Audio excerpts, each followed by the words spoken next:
Hey everybody, it's Jason Blaha here, and once again it is time for an upper body day. And I walked into this workout feeling really good. Yes, I know I missed yesterday's workout. I'm not going to get into all the details. I just chose not to train, and I feel a lot better for it. I very rarely do that. All right, so today came in, started my day off with a nice solid training max. That was at least a 3-second pause, flat back, no wrist wraps, wide grip, heel slide on the floor. Just a nice solid 315. So what I'm doing on these workouts from now on is just going to be a good training max on one of my classic lifts, trying to stay around 90%, maybe a hair above.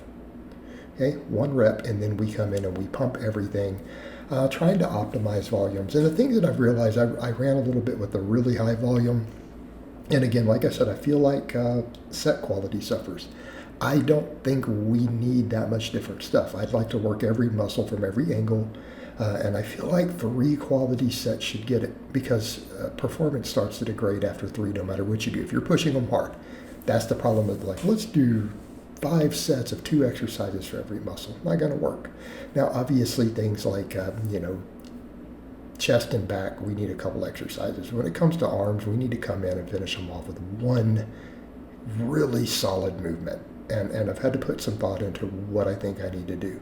Because let's be realistic here. Pull-ups do work biceps. Benching does work triceps. But they need extra work. But they need quality work. And I can't just come in and do endless sets for them.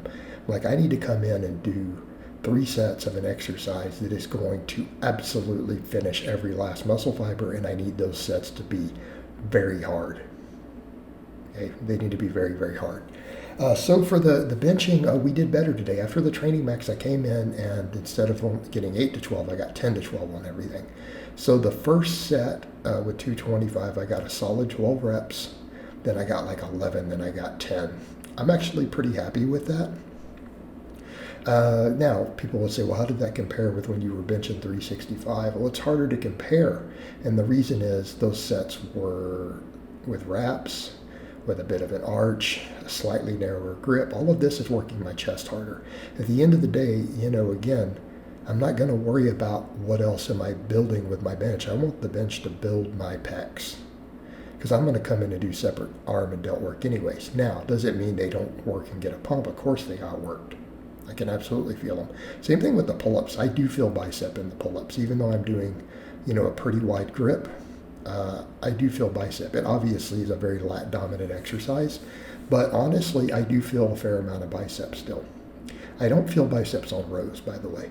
So with the pull-ups, I'm like, I'm getting 12s pretty consistently. Let me throw a 10-pound on. So then we got 10 and 10. So I got 12 with body weight. Then I did 10 and 10. Puts me right about where I want to be. Okay. I don't want to be hitting the really high reps on the big movements. I feel like trying to get about 10 to 12 is perfect. Right, so I'm picking my weights to where I know I can get there. Now the incline, I still got like 13 or something. So I will probably bump that up a hair. But the flat bench, we were perfect, right? I'm right about at the point where I can add a little bit of weight if I need to. But I'm actually considering I'm not going to grow a whole lot while recomping and slow cutting at this point, because body fat is still a high priority. I'm not super worried about progression on the rep work, but if I can get it, I will. The pull-ups, though, yeah, these felt good to throw a little bit of weight on for once. And I want people to note I do a really wide grip. It does make certain things with, definitely the top range of motion is harder compared to something like a chin-up, but I don't really care. As long as my lats get a stretch and a hell of a pump, I'm good. And I think you guys, again, will notice my back is pretty well developed. It's not a weak link. I'm not extremely worried, even though I'm still obviously training it hard. But I think 12 good sets every week were good. Pull-ups and rows, it's all I really need for my back. That's all I need. So what are we doing with the second torso exercises? Keep in mind, these are all compounds. When I say that arms are going to be a priority, that means we're actually isolating them.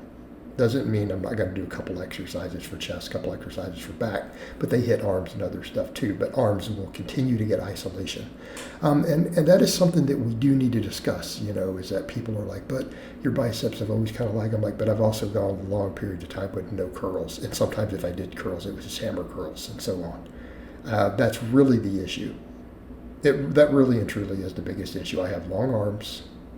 So it's harder to fill them out, and I really neglected them, right?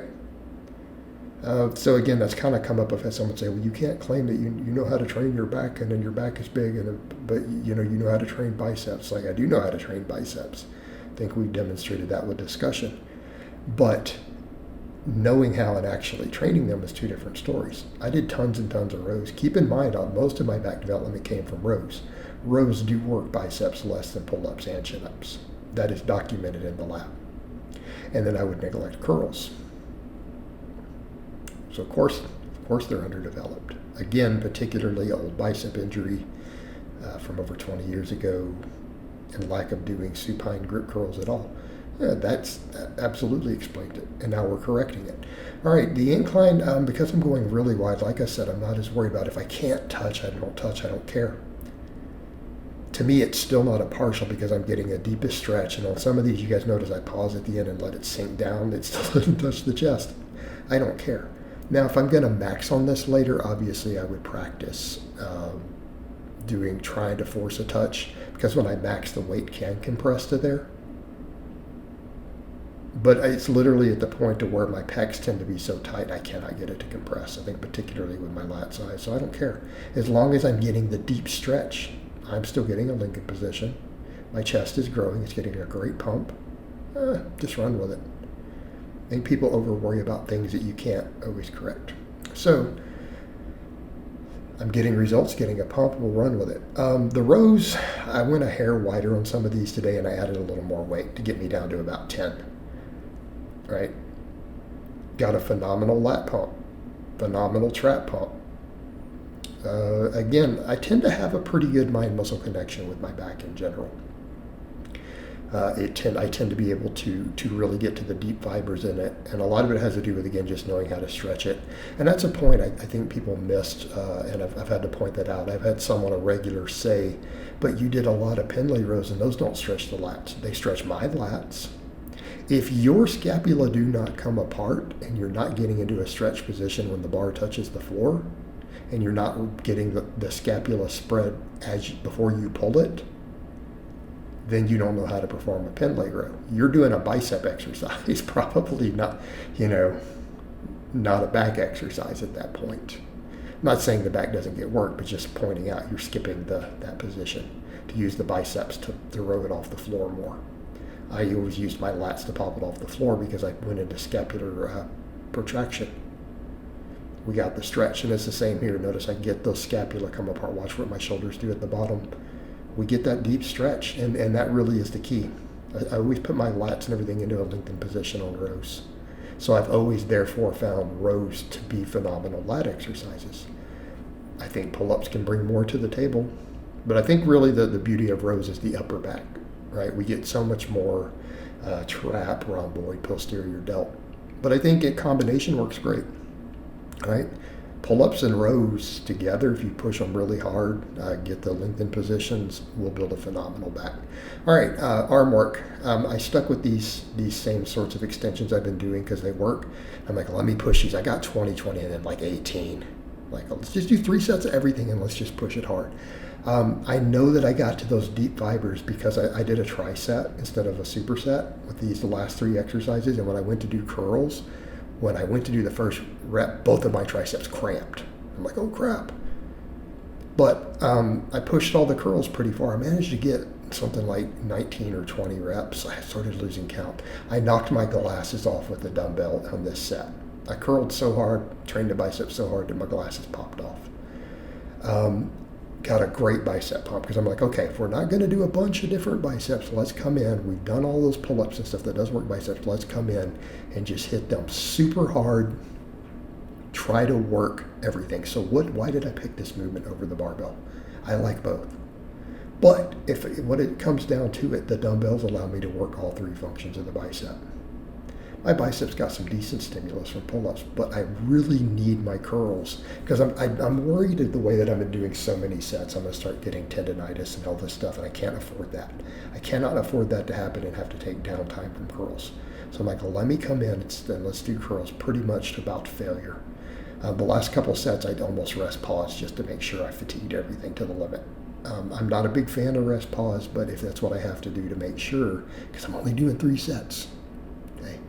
And there, I think this shows right here the laterals. Look at the chest. So the incline is definitely improving my upper chest.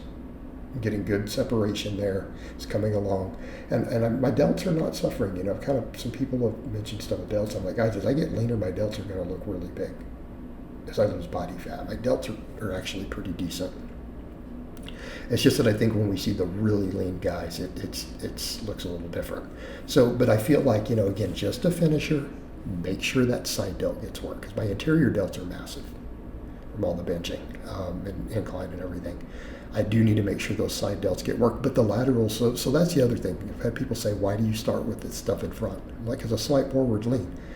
That puts the bias towards the lateral and posterior head. I do need to make sure those get worked the most. I don't care about the interior head of my delt on laterals. It's going to get worked no matter what, but I do not want it to be the emphasis because I'm doing all the benching and incline. Okay?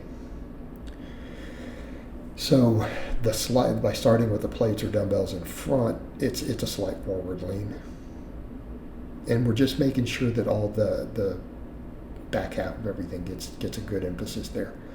But the curls felt good, so I'm like, let me just do these. We start in a hammer grip and we twist it up so we work all 3 functions of the bicep. Again, we know that. What does the bicep do? Flexes the elbow, supinates the wrist, and it counts for the first 30 degrees of shoulder extension. That's just the long head is involved, not the short head in that part. So this exercise allows me to work all 3 functions. Notice I can work it through a full range of motion. I can lock out at the bottom easily, and I can come up and get that bit of extension at the top to make sure we work that. The dumbbell gives me a lot of freedom of movement to work the entire range of motion of all 3 functions, and that's kind of the point. That's what I'm attempting to do. That is the goal. So I'm like, let's come in and do that, do these sets pretty much to failure, and just pump the holy hell out of my bicep and finish it. And I think this is going to work moving forward because, again, I feel like my biceps have grown. People have noticed that, especially some angles. Arms are getting bigger.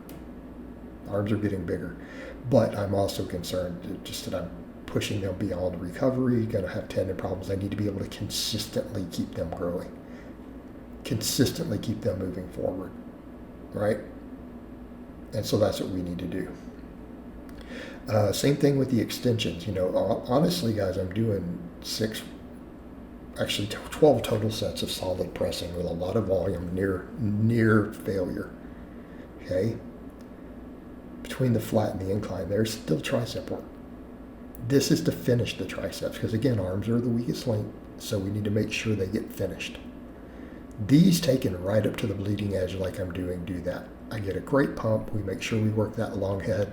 Honestly, I feel a lot of lateral head though still on these, which is interesting. The studies always show bench builds more lateral head than an extension, but I feel both. Now, the explanation, the lateral head's probably pretty fatigued from all the pressing, so it's still feeling it here, and that's probably what's happening. Again, I'm going to put up a post with that thing showing you guys where my back is. I feel like the loose skin's improving. I'm losing fat in the lower back. The front, I've noticed it feels like it's a little looser again. But again, I think it's because I'm seeing some general fat loss around the waistline. So once that stabilizes, we lose more fat, and I think it'll continue to tighten up. It just is what it is. But I'm seeing improvements there. And, you know, when people mention that with things like skin being looser, yeah, but it's like, would you rather have a little loose skin or have fat, you know? And I think it'll tighten up as I continue to get leaner. People who ask surgeries, I need to make some videos on that. People who say, why don't you just get a surgery? Because you can't squat or deadlift for 6 months. Like, this would be counterproductive to all my life goals and my mental well-being. And it's a dangerous surgery. I think people forget that. They don't realize it's actually a very dangerous, invasive surgery. It has a high risk of complications. All right, but the workout itself went great. I'm very, very happy with everything. I feel really good at the end, had an intense pump and everything. I feel like workloads are good. I feel like workloads are improving. So super happy with it. So I hope it's been informative, and I'll talk to you guys next time.